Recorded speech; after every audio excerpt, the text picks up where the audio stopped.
Hey, we're live here. Hey, everyone. It's Lucrative LinkedIn Live. It's Wednesday, it's noon, and we're talking LinkedIn and how to build a sustainable business using LinkedIn.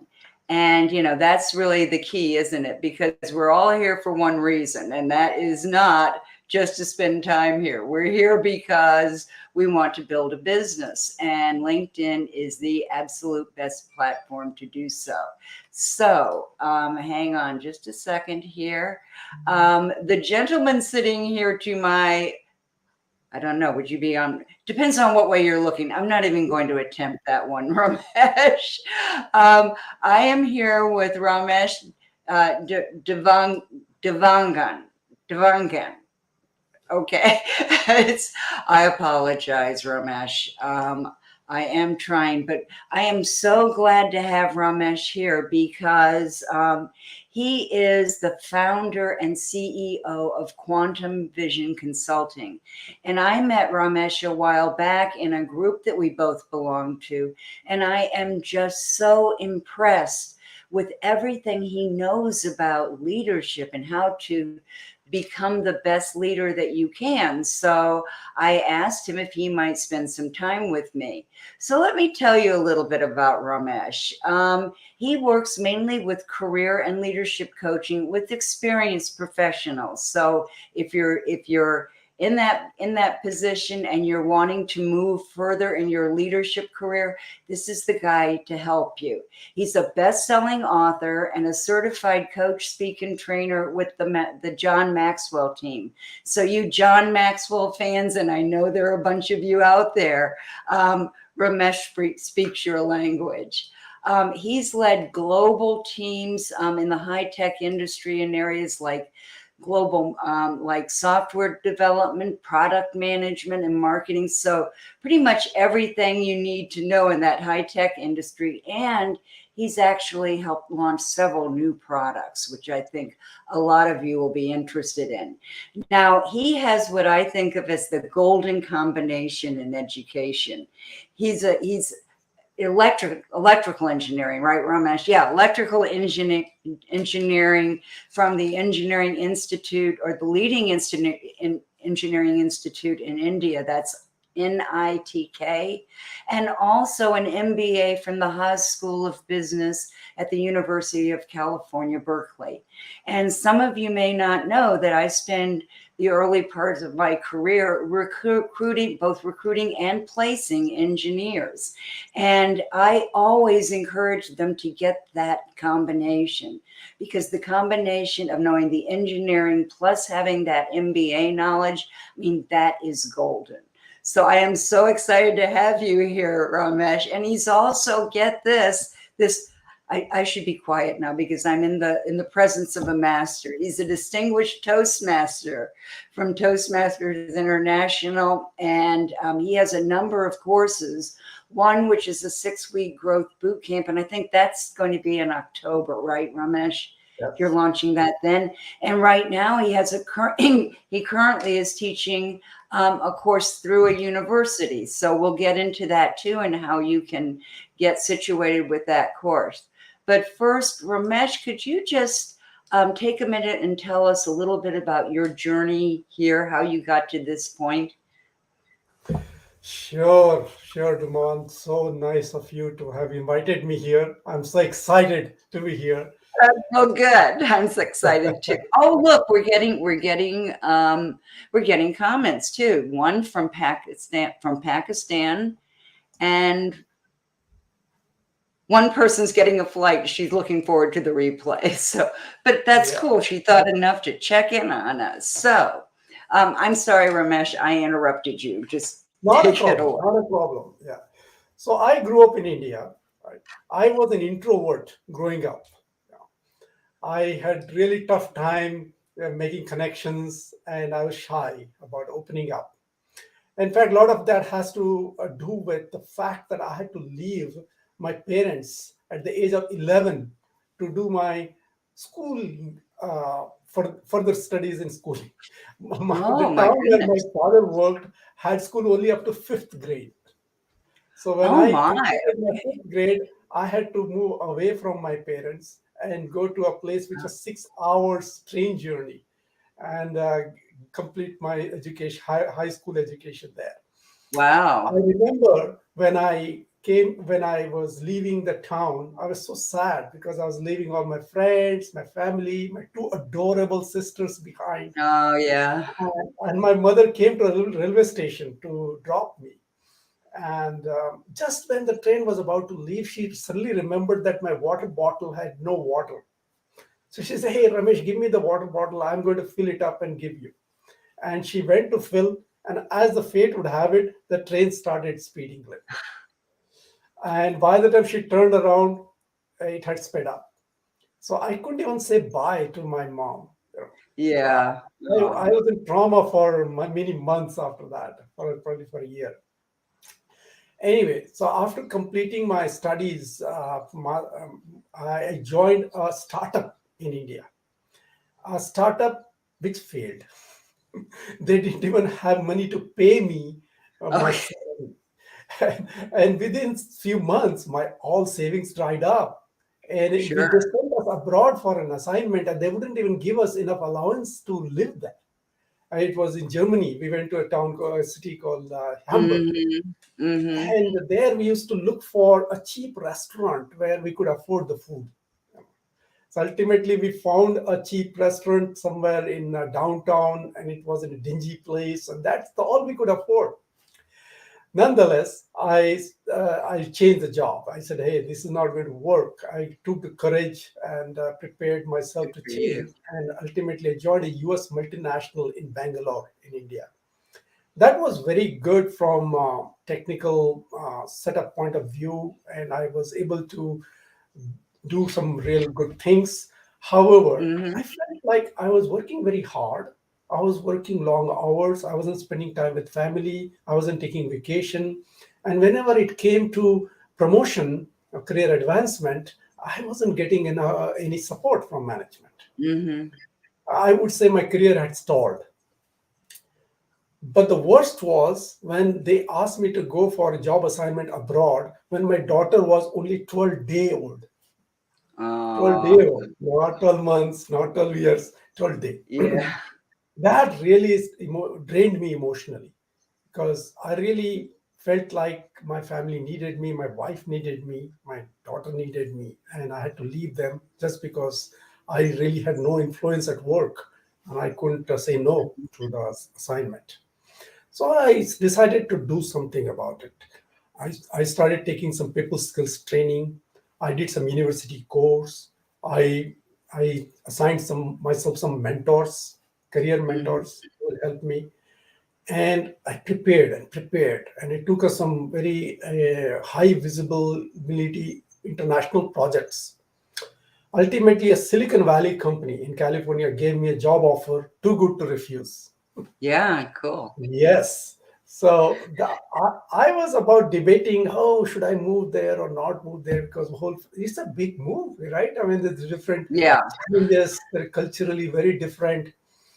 But I got a sweet phone call from my employer, and they sent me a nice gift as well, welcoming me to the new company. I said, okay, you know what? This is looking like a positive sign. Yeah. Yeah. They wanted you. That makes a big difference. Yeah, that's right. Nice thing was that there was a call that I came to me when I was in Bangalore, and this call was from an international mover who wanted to move my stuff to US. I said, "What are we going to move? I mean, come on! I mean, what will I move?" And he said, "Well, anything you say, sir. We have been assigned to move anything that you would like to." I said, What do people move?" "Oh, they'll move all kinds of things. They move sofa set." I said, "Sofa? My sofa is like shaking and tattering here. When you put it in a truck, it will break right there." And then they said, "What about any appliances?" I said, "Appliances like what? Refrigerator? My refrigerator makes so much noise that I can't even sleep in the night." I said, "I'm not going to take whatever." Then he gave up. He said, "You know what? Probably you don't have stuff to move, so that's fine." And then that's how I landed with my wife, two kids, and two suitcases at San Francisco airport about 30 years ago. And I've never looked back again. And I really My career took off from there on. Yeah, I However, know you work for some pretty big companies in the Silicon Valley, right, right. right? Yes, exactly. So these are, I was more in semiconductor business, which is very leading edge. We used to call bleeding edge, Yeah. because these are the companies which are doing state of art, very advanced Hmm. microchips, and that's the one that powers everything, all appliances and so on. In Sure. fact, one of the companies I worked for called Real Intent we did a software which was bought by Apple, and they used that software to design M1 chip that goes into iPhone Oh, very 13. cool. So Very I cool. have iPhone 13 here, and so this was possible only because of the software that we created. So you helped make the iPhone a success. Yes, Okay. And then you also went for your MBA. that's Did you? right. So And you? when I worked at a company called Synopsys at that time, and my team size started growing a lot, and I had trouble having some organizational skills. Without good organizational skills, I couldn't really manage large teams, and I also had trouble connecting with folks. And I had more product responsibility. So I said MBA is the right thing to do. I also was in engineering side of things before, and I wanted to get more feel of the business side of things because I felt Hmm. like people who know business they really can get more ahead in the career. So I decided to do MBA from Berkeley. It was very demanding time because the work was Hmm. demanding and the course was demanding. And I really, for 2 to 3 years, I barely attended any social parties. I Sure. barely attended my son's soccer games. I Uh, did not do attend their birthday parties. And so, really, I was absentee parent. yeah. But Yeah. when you're focused on something, you got to just be determined and go for it rather than getting Yeah. distracted. Absolutely. But it is harder when you're balancing family obligations and work and all that too. So you have had not only a varied but a very storied career, and you've done some really cool things. Um, I wonder, Ramesh, if you would share a few of your leadership strategies and tips with our audience, because I think everyone here is trying to learn how to hone their skills in the leadership area. Right, sure. So actually, John C. Maxwell, I'm a big disciple of him. He he talks about 5 levels of leadership. In fact, he has written a book called 5 Levels of Leadership. Okay. And according to that, the leadership maturity or the influence of leadership goes through 5 levels. First The level begins, influence of leadership. Okay. yeah, 5 levels of leadership, and there are 5 P's he talks about. First P is position, positional leadership. That's where everyone begins. I became a Mhm. manager, so I'm a leader. I became a director, so I'm a leader. Okay, And that those aren't necessarily the same things at all. yeah, I exactly. found that out the hard way. Yeah, I know. Yeah, so that is limited influence leadership level because you get people to follow you because of your title, because of your position, not Hmm. because they want to follow you. They'll do Hmm. exactly as per the roles and responsibility boundaries. They'll be, if you ask them to do something extra, they'll say, no, not today, sir. I mean, Yeah. I Yeah. got my family to take care or whatever, right? That is the first level. Second level, we call permission, but basically it is relationship based leadership, where you develop relationship, you connect with people, you understand their motivation, you understand their care abouts, you understand their vulnerabilities and their weaknesses, but you nurture them. And when you build that level of relationship, then people will do a lot more than what you ask them to do. They'll surprise you with their output. Hmm. That is the right level to be in. Third level, as he calls it, product level. Now that you connect with team, but you got to show that you are really you can achieve something for the company. You can get some good products out, you can get some good results Hmm. out, you can achieve some milestones where people will know you that this guy did that. Okay, that is absolutely important. That's the third level. Okay. And fourth level is people development. You not only develop your team members, you develop leaders. John Okay. C. Maxwell says that 70% or 80% of the leaders develop followers. 15% Gotcha. develop uh, other team leaders and things like that. But rest, really, you have to develop the next level of leadership for the company that will take over the company, and that is what you need for the people development. Okay. So, and then the final is a big, that's like your industry expert and you're known for your philosophy and things like that. Is very high level. That's like Yeah, pinnacle. that's We call it pinnacle. I don't want to delve into that. That's too high. I mean, if you are yeah, good at I the levels, you are good. Okay. so you have to pick your P Yeah. basically, um, and do it that way. Well, that's very interesting. And yeah, I think we have in this country certainly seen examples of those different leadership styles and different leadership levels. And I think you make a really good point there in that it's it has to be more than the position. You have to be able to nurture your leaders and or your team, get them to accomplish whatever it is. I mean, you could have a really friendly team, but they don't do anything, right? Absolutely. So those are some really good observations for us. Now, I have been several times in leadership roles or administration roles or positions where it required both. And I know that there are certain personality factors that go into our interactions. And I'm wondering if you could shed some light on some of that, because there are definitely personality issues in leadership. Absolutely. Personality plays a very critical role in leadership, in the way you impact the team and so on.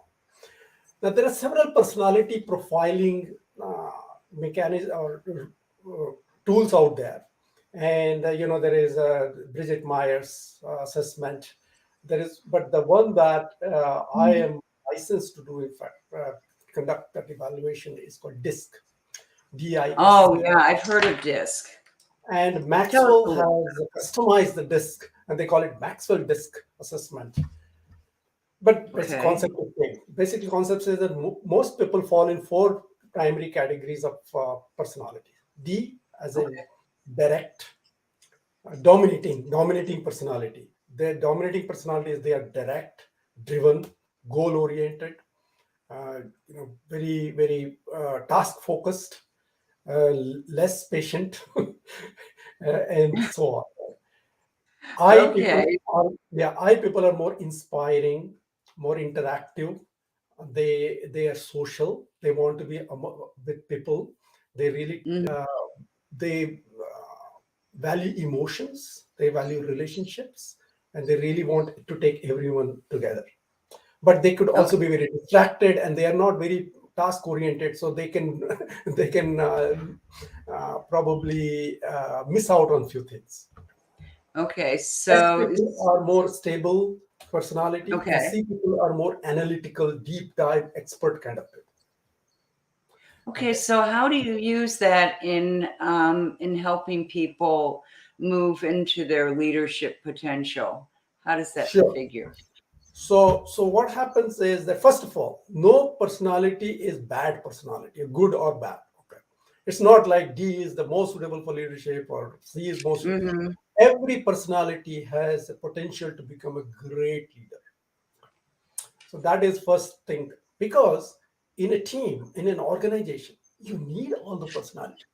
You need all kinds of people, because imagine Sure. if a team, an organization had only D people, everybody will be making decisions, but there is nobody who really keeps the team together or gives Yeah. the Yeah. deep dive, does the deep dive, or works on a stable basis. Likewise, if everybody was C, everybody will be analyzing. There'll be analysis paralysis in the organization, and they won't be making any decisions. They won't be Right. good relationship. So all personalities are required, and they can be leveraged to create a great organization. For Okay. example, if you are so if you know that your team has got some S people and they deal with D a lot, you need to coach them or to deal with D in a more effective manner. For example, D people don't like a lot of chit chatting. They want to get to the Uh, point directly. They are more about tasks, projects.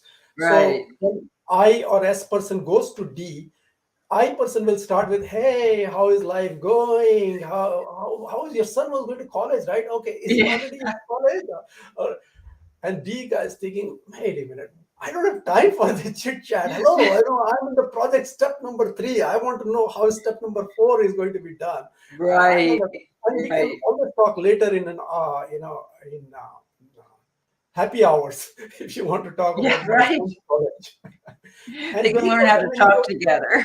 yeah, and when D goes to I, same thing, and he goes straight to the point. He says, you know, Mr. I, where is what's the status of step number 4 of project number 3?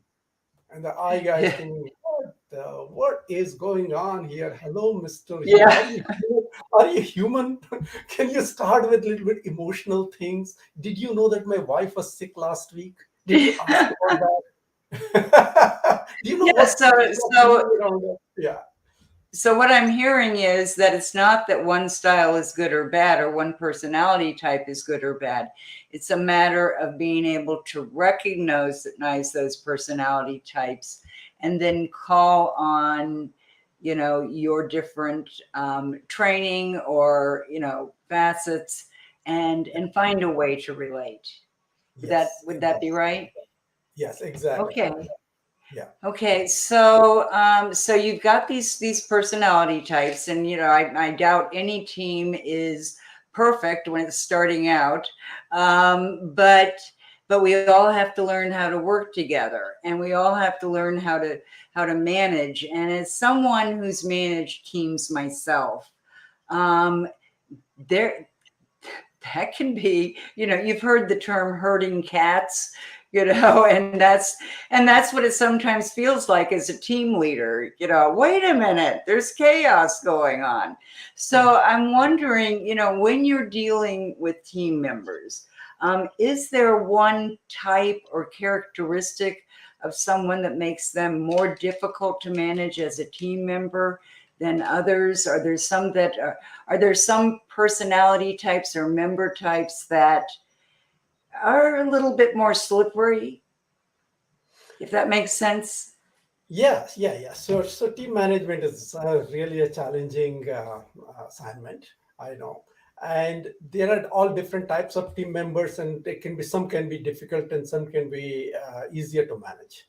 But I would contend that the most difficult person to manage within the team is yourself. Oh, Yes.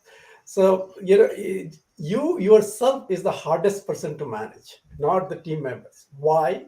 Because we use different yardstick for measuring our own performance versus other team members' performance. Okay. So if we set out, an expectation of how the work should be done, and if somebody doesn't meet the expectation, then we are pretty hard on them, or at least we are very explicit about the feedback. hmm. But if you do the same, whatever you committed and you didn't follow through, then we have all kinds of excuses why you couldn't do. So for example, so that is what if you can really follow through what you do is what Hmm. brings integrity in you, and all the good leaders need to have high level of integrity. I have Yeah. had cases in my company. I was working for that multinational. There was a circular once that came. It said that our company is going through expense control. Everybody needs to travel economic class. That's okay. But if you go to Mhm. a conference, you share rooms in a hotel, in the hotel. Which is And we not were something like, you're used to doing in not something industry. that we absolutely like. Oh, I don't want to share rooms. Come on, this Yeah. guy knows a Yeah. lot. Yeah, in But higher education, we knew we were going to have to share rooms, but not in industry, particularly not those right. big But companies. we grumbled, but we did it. But we flew economy class and we stayed in room sharing. But our vice president came by business class Ah, at company expense, and he stayed in a private suite at a company expense. So he wasn't showing high level of integrity. He wasn't showing hmm discipline, self discipline, and he was using hmm different yardstick for himself versus the rest of the group, yeah. and And the that doesn't message build he was credibility. sending to everyone else was, well, I'm worth it, but you're not. Right, right. Yeah, yeah, yeah. So remember, nobody reaches the top alone, right? Even when the Mount Everest was conquered, there were two people who reached there. It was That's right. Gordon That's and right. Tenzing. Yeah. Yeah, and there's no lack of people who will be happy to point out your weaknesses if you ask. Um, but yeah, I and how do you or let me what is in your opinion the most this is a terrible question because it's really putting you on the spot. If you could only choose one quality that defined strong leadership, if you could only have one, what would that be, Ramesh? I would say empathy. So understanding people, connecting skills. That is the thing. Connecting skills. Lot of leaders, they are very good in communication. Mm-hmm. They're great communicators, but they don't connect. In fact, John C. Maxwell wrote a book called Everyone Communicates, Few Connect. Oh, okay. So how would you differentiate between communicating and connecting? What's the difference? Yeah, so communication is about conveying your message, and they focus more on words and say body language and intonation. So I've been Okay. part of Toastmasters Club for 15 years now, and that is learning to communicate. Okay. Their communication involves learning how to do right verbal impact with body language, intonation, choice of words, and so on. Mm-hmm. Also, being assertive communicator or being concise communicator, good presenter, good written Mm-hmm. communication. All of that is communication.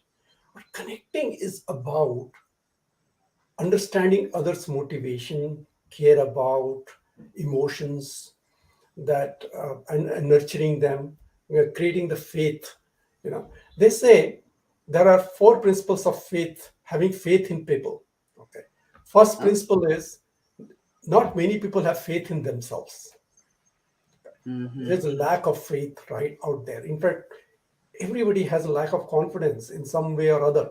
Those who, Mm-hmm. even the most accomplished speaker, doesn't really isn't the most confident person before going to the stage. They get a sense of nervousness. They say, wait, what if Yeah, somebody you hear about that, them getting yeah, stage fright before they yes, go yes. on. Yeah, sure. even even though I'm in Toastmaster for 15 years, I still have that. So first is there's a lack of faith in people in themselves. Second, Okay. people lack people who have faith in them. Okay. It's like uh, when I was growing up, I wanted to be a magician, but my parents never encouraged. In fact, they said, well, I don't think you are good at me. I mean, I don't think that's something you should think about. They don't have faith in me. I really wanted to sing. I was, in fact, now I am beginning to pursue my passion of singing. Actually, I am part of a karaoke club now. But Okay. people didn't have faith in me at that time. Third thing is that if you have faith in others, people can figure it out. They can see through your body language, through your eye contact, through your expressions that yes, this guy has faith in me. You can't hide Okay. it. You don't have to be even explicit about it. If you have faith in someone, people can notice it. And Yeah. fourth thing is Okay. people will surprise you with their output if they have faith, if they feel that you have faith in them. That is what I feel like leadership is all about. Leadership Okay. needs to get people to surprise them with their maximal output, Okay, and by having created them. how do you and this is an overbroad question, but how do you establish if you haven't if it doesn't come naturally to you, how do you learn how to really connect with people? Because we aren't all born with that ability. And I Correct. hear that question a lot about LinkedIn. How do I get people to engage? How do I get them to participate when I post something? So I'm Yeah. asking you this very unfair question, Ramesh, No, that's um, fine. about That's fine. okay. Yeah. So actually, by the way, I do a lot of one-on-one consulting, and most of my clients are more C-type clients who are deep dive, very difficult to connect with others, kind of. And this Oh is one of the yeah. most popular topic that they want me to coach them on. So Okay. it's completely fair what you're asking. This is very, very relevant. Okay. So one of the things that people have difficulty is, how do I even go approach someone I don't know very well? What should I ask? And so on, right? How you have to get warm up your relationship through some engaging conversations. How do you come up with Mm-hmm. engaging conversations? One of the key things I learned is, don't ask close-ended questions.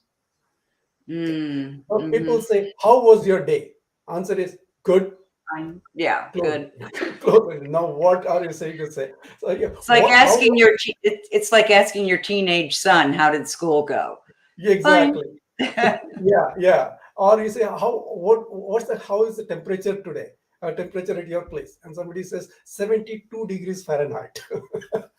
That's it. No, it is so accurate. Now you can't even go further than that. So Right. what am I supposed to say? Oh, so they have difficult. So one of the key tip is to ask open-ended question. Ask, what energizes you? Mm-hmm. What part of the day today really made you happy? Okay. Yeah. What kind of projects really you're passionate about? Tell me more about your Mm-hmm. passion. So those are kind Mm-hmm. of questions which people let people think, and they'll respond, and they will say, "Yeah, this guy is asking question which I have to think about," and Yeah, and that I could creates see a where very that would engaging. open up I can see where that might open up a dialogue, Yes. and the opportunity to really converse at a Yeah, deeper level. exactly. That's the first step towards developing deeper connections. And of course, second is to understand the personality and be very mindful about how to connect with them according to their personality. If it is a S type person, you have to give a lot of space to the people. You Mm-hmm. can't really start being so aggressively connecting with them. They will feel a little bit threatened. Yeah, okay.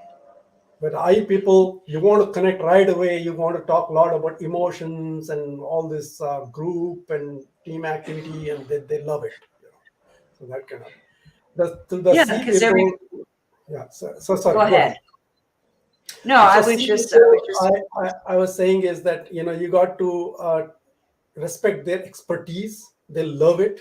So you got to appreciate the knowledge they have and the expertise mm-hmm. they have, and you would have to appreciate that. Think that, I don't know what would we do without you. You kind of. So they love it. Yeah. Yeah, yeah, that's great. Yeah, and I think your team will surprise you, if you give them that opportunity. I wanted to take a minute and stop and ask you a question because Deborah had a question, and I Sure. think it might relate to a lot of people. She says, do you have? And I know that Deborah is hiring independent contracts with her business. That's one of the things she's dealing with. So she says, do you have tips to hire for personality, especially tips for hiring independent contractors in terms of personality? Yes. So actually, I am completely. I know that this is a huge new trend. More companies are using personality test as a criteria for hiring. Okay. So some people use it as a filtering mechanism. Some people use it after they give the offer. They still go through personality test before somebody joins, so that Mm-hmm. can really have the right team assignments and time, some kind of mentors assigned to the right folks and things like that. Mm-hmm. So it is Mm-hmm. absolutely recommended. There is a Maxwell Disc assessment. It takes only 30 minutes for the assessment. It's a paid assessment. Oh, I didn't realize that. That's quick. Yeah.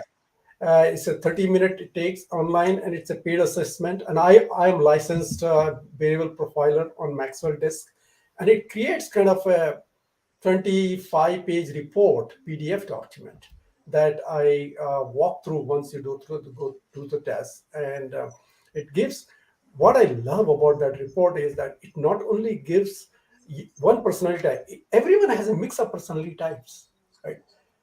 I'm an I and S, but I also have some C, but I'm low on Mm-hmm. D. So depending on the situation, people, hour of the day, you might be exhibiting different Mm-hmm. personalities, right? So this report gives what kind of personality exhibit in what kind of situation, and in fact, it has got multiple behavioral profiles. One Okay. under stress, how do you do under stress? How do you do under default situation? How do you Oh, do under good. Yeah. Yeah, very, that's all very, very good. thorough. And I certainly recommend to go through such an assessment. So Ramesh, if someone didn't have access to this kind of assessment themselves, could they refer someone to you for assessment? um, Yes, and get yes, that kind of feedback. So yes.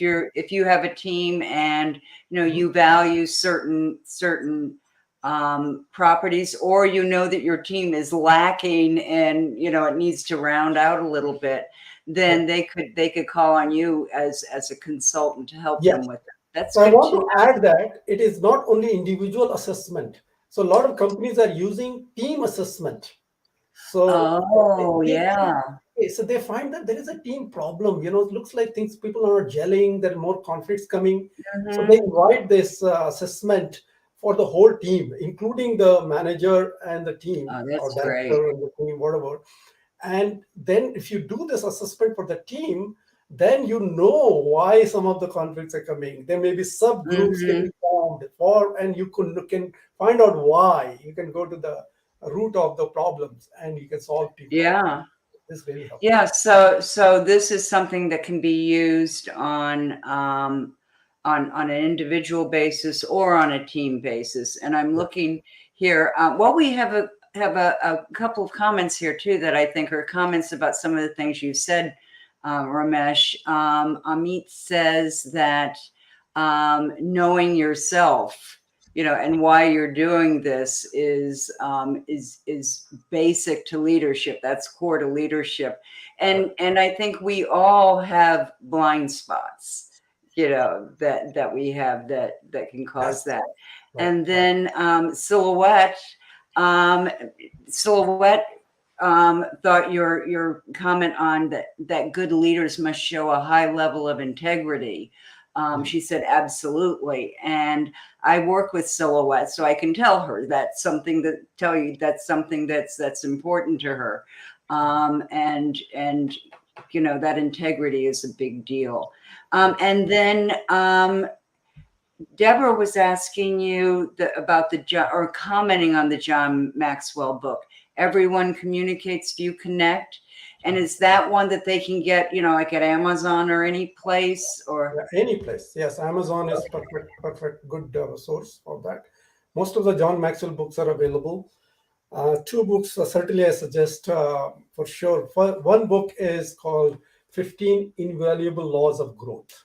This is my Oh, Bible for personal development. Absolute must read. And the second is this: Everyone Communicates, Few Connect. It looks like this. This is the book. I'm going to make a note of those because when I do challenges or things like that, I like to give books as prizes, Right, and those two look like they could be really great right, for people. right. So we have a little bit of time left, and I'm going to encourage our audience to keep asking questions.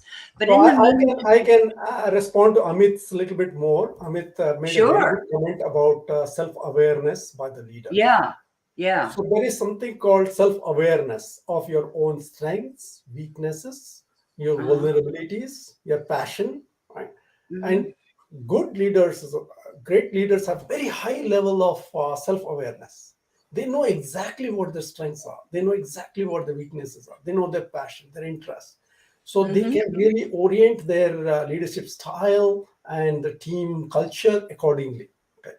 So and one thing I have seen is that um, they don't just stay at the laurels of their strengths. They really keep strengthening the strengths.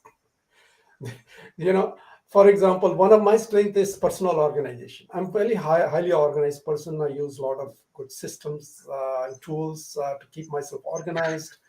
And, but I don't stop at Not my. That's definitely not my gift, Ramesh. So it's good to know that it's yours. I'll know where to go if I need help with that. please, I'll be happy. I've helped several people on that. So that's, in fact, that is one of my part of my course content as well. I teach that. Okay, Anyway, okay. so that is a good thing. But I do always keep looking for new ways of improving that organizational skills, because it is not like there is end to it. Likewise, same thing, communication. I was in Toastmaster for 15 years. I'm probably a good communicator, but that doesn't mean that that's an end of journey. There is no end of journey for communication skills. You can Hmm. keep learning, keep practicing. Sure. So you have to keep working on your strength as well.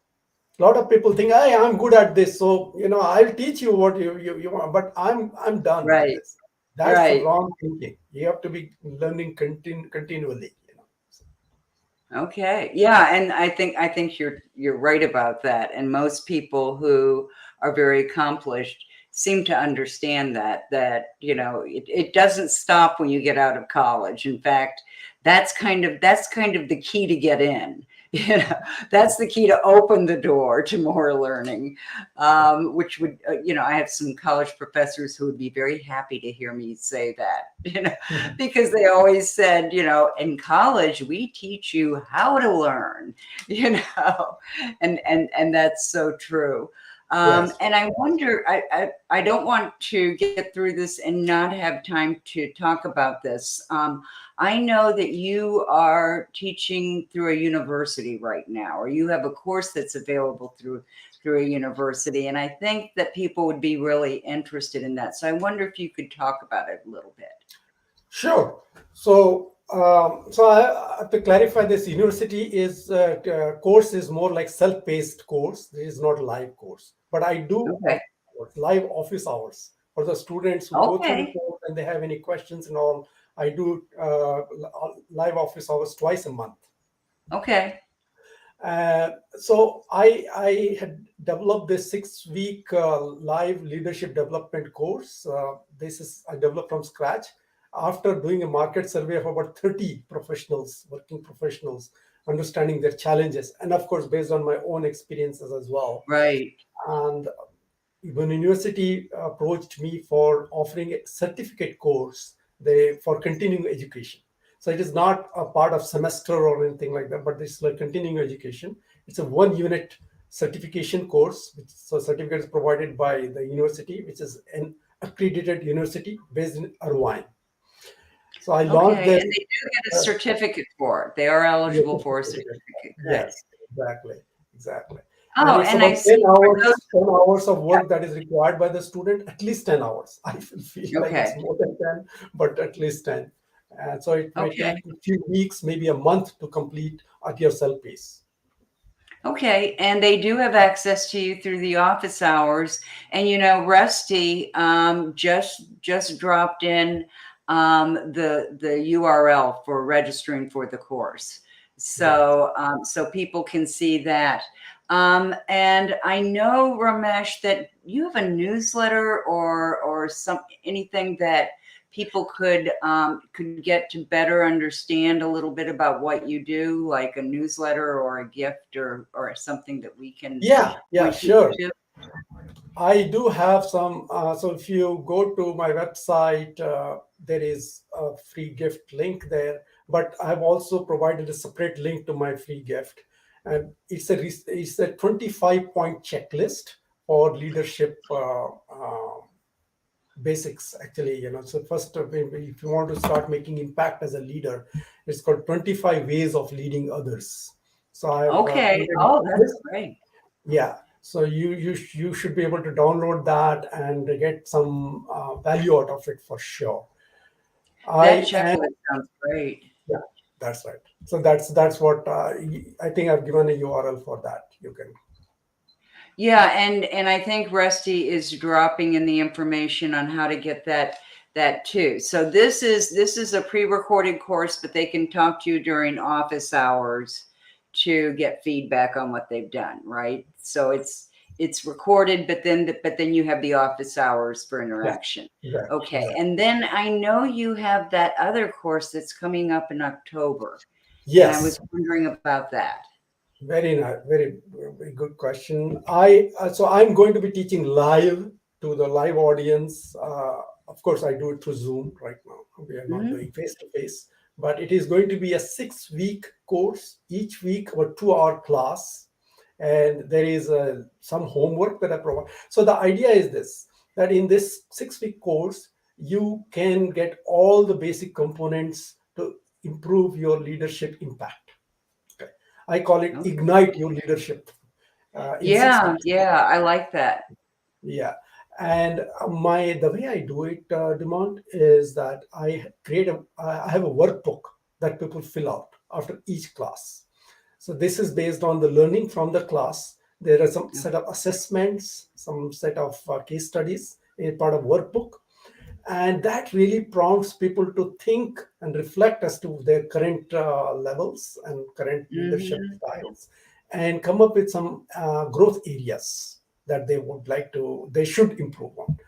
So if mhm. you do this workbook after every class, at the end of 6 weeks, you already have kind of individualized leadership development plan for yourself. And I Oh, offer that's to do one-on-one consulting for 1 hour free as part of the course to go through that okay. field workbook so that you can come up with concrete action items.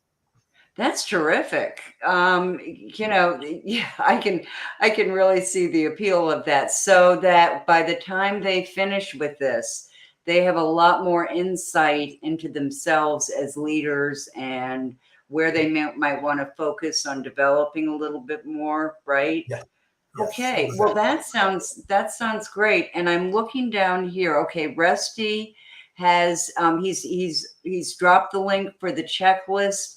And Rusty, if you could also drop the link for the website, that would be great for Ramesh's website. That's the Quantum Vision Consulting website. So if you can make sure that's dropped. And Ramesh, we still have a few minutes. So, oh, I'm looking here. Rusty just dropped that. So we're good. And Silhouette has just been loving what you said. She says, learning truly should never end. Yeah. And I think that's something that we all buy into. So we have a few more minutes. Would you like to?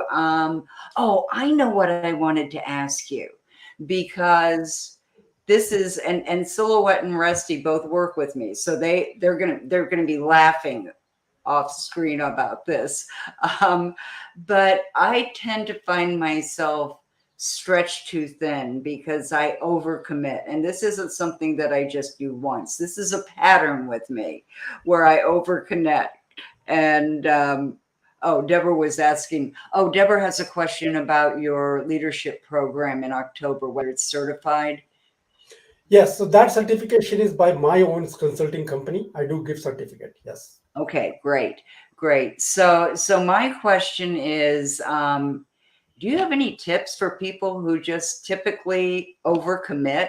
I mean, it's like I never met a new idea that I didn't like. So if someone says, "Oh, can you help me out with this?" I'm like, "Oh, sure, I'll be happy to." So how do those of us who perpetually overcommit avoid that or curb that a little bit? Okay. So I have 2 or 3 tips I can provide. First of all, a lot of people commit and they take a lot more time or it drags on because that commitment is not consistent with their passion. Okay. Mm. So whatever you commit, you should assess it. Is it something that really I'm passionate about? Is it, or is it something that, if you are like an introvert, don't want to talk to anyone, and you sign up for a world debate tour or something like that, it is Right, going to right. drain you a lot. It will drain you completely. It will stress you Yeah. out, and you will be taking a lot longer to complete than what normally other person. So first is that always try to assess against passion. Second is prioritize. Now prioritization is always a challenge. I faced it all my life. Why do I prioritize? One thing I learned about is the concept of importance versus urgency. Okay. Every The item that importance you again. What was the second one? important Importance versus Oh, okay. urgency. So every item that you are asked to commit, you should assess for importance and for urgency. Now, high importance, high urgency items, of course, are no brainers. They're the highest priority. Mm-hmm. And low importance, low urgency is always the lowest priority. Always Mm-hmm. confusion comes in is in other two. High importance, low urgency versus low Mm-hmm. importance, high urgency. Lot of the items that come to us, they are urgent. Everybody says, "Oh, this has to Mm-hmm. be done in 2 hours." So, Right, oh, we have to drop all the thing we're doing and we have to complete this in 2 hours. right. But is it important? Half the time, Yeah. urgent items that we do are not important. So if you do the whole urgent thing all day, then at the end of the day, you'll have a pile of important items that you should have done, you couldn't do. That didn't get Now done. you're overcommitted and you are stressed and you are working late Yeah. hours, you're not spending time with family, all of that stuff. So really the key is to assess the urgency versus importance. So if somebody asks, this is something that needs to be done in 2 hours, and you look at it and see, does it really, is it really important from organizational goals point of view, team goals point of view, my personal goals point of view? If it's not important, then why is it that urgent? Push back, ask, Mm-hmm. why is it required in 2 hours? Well, my manager said so. Well, ask your manager, why is it required in 2 hours? Yeah. And ultimately they might come back and say, well, yeah, it's not necessarily 2 hours. Yeah, you can do it by tomorrow. You have to push back, you have to ask, why Yeah, is it yeah. urgent? You have to question the urgency and always try to prioritize high importance item first, then high urgent items. Mm-hmm. Mm-hmm. So that is what is the second tip of mine. Third tip is always give some room for margin, because we know that we always take more time than we think we will take. Right. Always. This is human nature. I Yep. can do it in one day. Actually, it's supposed to take 3 days, but we think we can do it in one day. So when you That's know right. that, then you got to give some margin to your commitment. Okay. So always say, whatever you estimate, try to have some margin so that it is going to be less stressful for you. You can get it, you can do as you promise, your integrity will increase. Mm-hmm. And yeah, so that's Mm-hmm. one of That the key makes things I have. sense. That makes sense. Yeah, and particularly the part about how we feel about it, because those things that we're not passionate about, or we don't think are fun, or we don't see any relationship with, those do drain us. And I know those are the things that just make me feel like I'm just stretched, Yeah. and it's too hard. I remember, and this is going back many, many years, I used to work for a military contractor.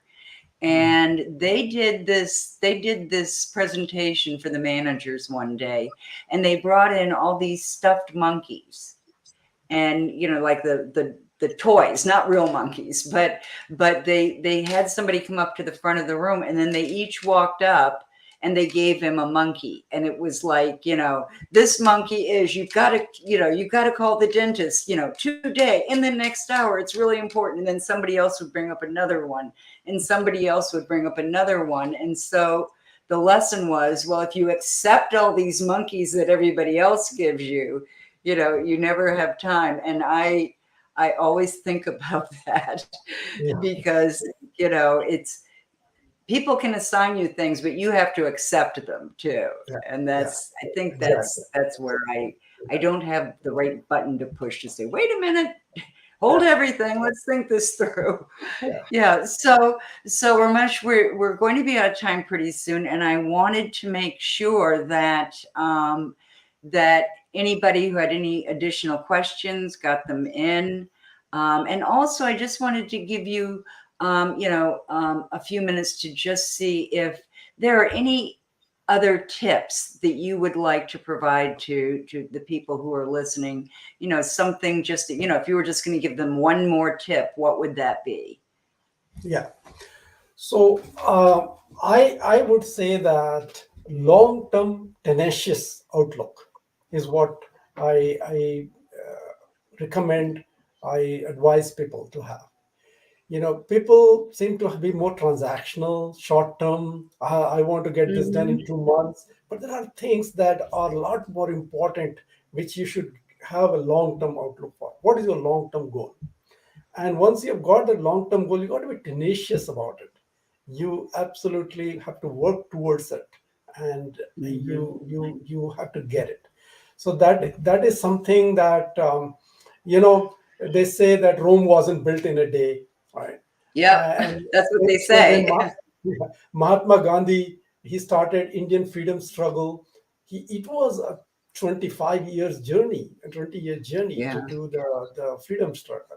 I mean, if there was no tenacity and long-term outlook, you you would give up. He That's would what have it given is. up many years ago, but ultimately Yeah, the succeeded. absolutely. So Absolutely. that is one thing that I encourage people to have as much as possible. That long term goal. And I think anyone who is an entrepreneur, if they don't understand how important tenacity is when they start out, they learn real quick, because it's kind of about, well, your first few years especially are about learning what you can handle and what's going to knock you over for good, what's going to knock you down. Right. So Ramesh, I appreciate your coming on board. You got some good questions, and it looks like people will be checking out those courses of yours. And Deborah also asked about the certification. And Rusty just dropped in your LinkedIn. Yeah. Um, So LinkedIn is the right place for to connect with me. Yeah. yeah. And I'm going to jump in here and remind everybody that when you go to connect with Ramesh, don't just send him one of those generic requests that says, I'd like to add you to my professional network on LinkedIn. Tell him, go to his profile and go to connect. And if you don't see a connect button, click more, and that'll show you the connect, and add that personal note. It gives you the opportunity to add a note. So tell Ramesh that you saw him today, and that's why you would like to connect, because that's how he knows you. And you're much more likely to have someone respond to your invitation if you give them, a quick message on how to do that. So we are pretty much out of time. I did want to mention that next week I will be here by myself. And we're going to be talking about how to write a LinkedIn profile that sells while you sleep. So how to create that profile that is going to have people eager, have people wanting to take the next step in your sales process so that they get closer to you. So, the information's out there, but I will be sending out notices too. And um, Ramesh's course is up there. Is there a deadline as to when they can register for the university course, or can they do that at any No, they can time? do it at their own pace. At their own Anytime pace. they can Okay. enter. Yeah. Mhm. Okay, good. So y'all, there are all these great ways for you to connect with Ramesh and follow up with him. I will be sending out this recording and the links tomorrow, so you do get another chance. And if you know someone else who would be interested in this topic, who needs help in managing their team or developing their leadership skills in the technical arena, you will definitely want to connect with Ramesh, I know that when I was back working with engineering students, that was something that was very important to engineering firms. They wanted to be able to tell which students would do well in management and leadership and which wouldn't. And, in technology, it really shows up because having those technical skills is what gets you promoted to a certain point, but that doesn't necessarily mean you have the managerial or the leadership skills. Yes. So if you are in the technical arena or not, but you play in that sandbox, I think you're really going to want to check out what Ramesh has to offer. So, any last points, Ramesh? No, so I'll end with one point that leadership is influence, nothing more, nothing less. And anytime you interact with people, you're already influencing people. So whether you know it or not, you're already a leader. So go Oh, for that's it and great. spread That the is word. great, Yes. Ramesh. Yeah, we are all leaders, so we can ignite the leader within. I get Yeah. it. Okay, listen, guys, we will get out the recording and the links tomorrow, and go ahead and connect with Ramesh. Let him know you heard him here, and then go check out those courses. Thanks, Ramesh. Hey, Thank everybody. you. Until next week. Bye now. I hope I Bye can. bye. Bye everyone.